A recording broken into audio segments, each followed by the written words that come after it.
Okay, this is basically how we recorded the album. I used this Tascam DP008ex. It's only 8 digital tracks. It's 16 bits. But I actually got it for demo work. And actually, once we started using it, um, everything started coming out. Had people singing. These aren't the actual monitors that I use. I bought these just for listening at my computer. I had them replace my computer. Speakers, which were some Rolands, weren't bad, but these are the JBL104s. They 4.5-inch woofer with the coaxial in there, and they're not what you would call them the high-end studio monitors, but they still give you more distinctive sound than what you would get with regular speakers. So you get an idea of what your music somewhat should sound like. And of course, I learned a lot of stuff after I did the album, like EQing, which I didn't do that well on the album, but I did it well enough. But I didn't know about high pass cuts and stuff like that, so I'll be better on the next project. But this is the look at the speakers. They're small, they don't take up much space. Um, but what I found out is if you can't calibrate your room, what you do is you get a sound pressure meter that you can put on your phone, as long as anything doesn't go above 85 dB. And you pick a song that sounds good to you. If that song sounds good, which I will use for any other projects, you try to EQ under those means and try to get your instruments more distinctive. But this is some ideas of what's available on a modest budget. Of course, if you got a workstation, which I didn't, I need to learn one. But at the time when I was doing my album, I had a lot of hours at Rent a Center, so I was working a long time. So the Tascam was pretty much press and record, and it was simple to do the things. The only thing I had to do was watch my levels. But this is an example of the sound quality. One of my favorite songs. I listened to it at 85 dB, which you don't want to go above that because you could get hearing damage, but it is 85 dB is the peak. It's never really at 85 dB all the time. But you'd be surprised how loud you can actually get without hurting your ears, and you don't need to go louder than that. So if there's anybody young and you're riding around in your cars, take heed. 85 dB is plenty. I'm about a good listening distance away, and these are these speakers.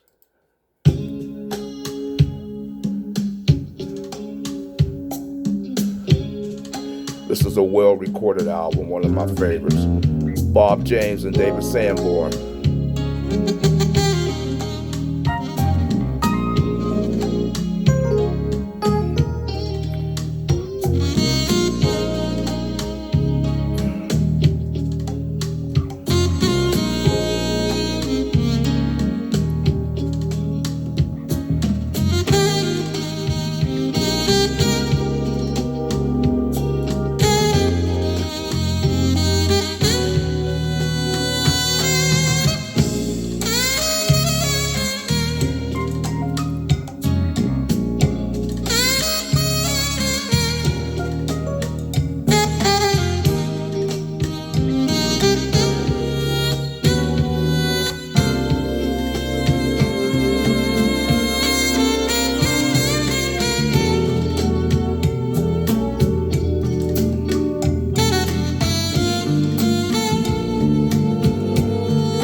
Okay, before I get in trouble with the Facebook police, I want to say that I do not have the rights to these songs. This is Bob James and David Sanborn. I was only playing it to demonstrate the studio monitors, which I got JBL, but there's products by Personas, which I have a pair of the Personas E7s. Those are my main monitors. And when I mixed the album, I had Personas E5s. But as far as your computer desk, if you're a music lover and you just want to listen to music in general, you can get you a pair of these monitors in the 4-inch area or 3-inch area. There's monitors by, like I said, these are the JBLs. Personas make some in that size, and so does Mackie and a few others.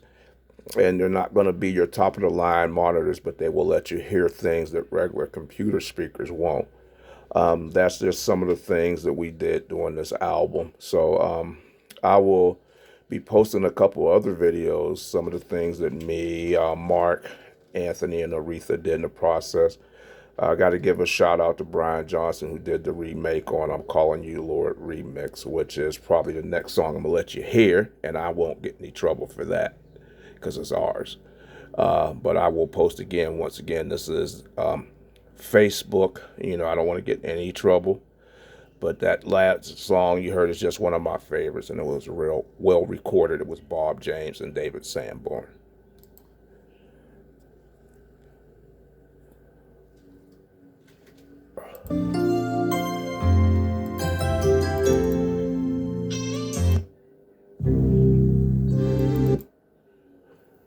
Sorry about that. Oh yeah, here we are back again. Hallelujah. This right here is the remix, y'all. Different path, same destination. We urge you to continue to call on Him. Call on the Lord so He can see you through. Because we serve the same God yesterday. He's the same God that He is today. Hallelujah.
start calling, drawing closer to him and away from those problems.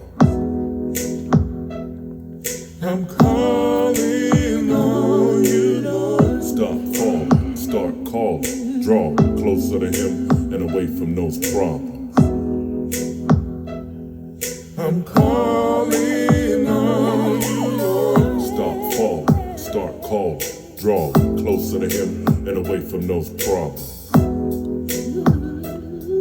I'm calling on you, Lord. Stop falling, start calling, drawing closer to him and away from those problems.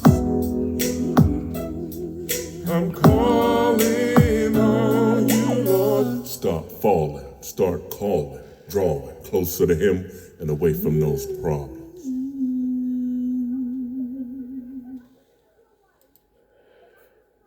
Okay, this was recorded with my Samsung A71, which is all right, but you're not going to hear these monitors in their true form. You're going to hear the sound that comes over, and then I don't know what quality Facebook will put it at, but you get an idea. These things sound way better in person, and that's the thing. You don't have to spend a lot of money to record now. I mean, if you just want to do sound, songwriting and stuff like that, these things like this, these portable digital recorders are great. Or if you have the time, you can do more stuff with a workstation.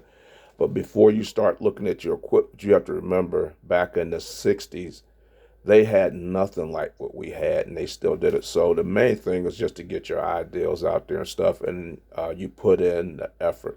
Like I said, I have a lot more to learn about recording, but when I clean carpets, and they used to argue about the difference between a portable carpet extractor or a truck mount. Truck mount gets you done faster, but one guy pointed out, is it the carpenter or the tool? So, there's this stuff out here. If you make the best use of the equipment that you have at hand, you'll be all right. It's just like when you're out here playing. I listen, to Ray Brooks, and the dude can play, but he told me he practiced a lot. And I'm like, you want to get better, you practice more. Each person is individual in this industry, and in doing what you do, you get out of it what you put in. So I'm signing off for now. Like I said, the first song was Bob James and David Sanborn, It's You, and I do not have the rights to that song.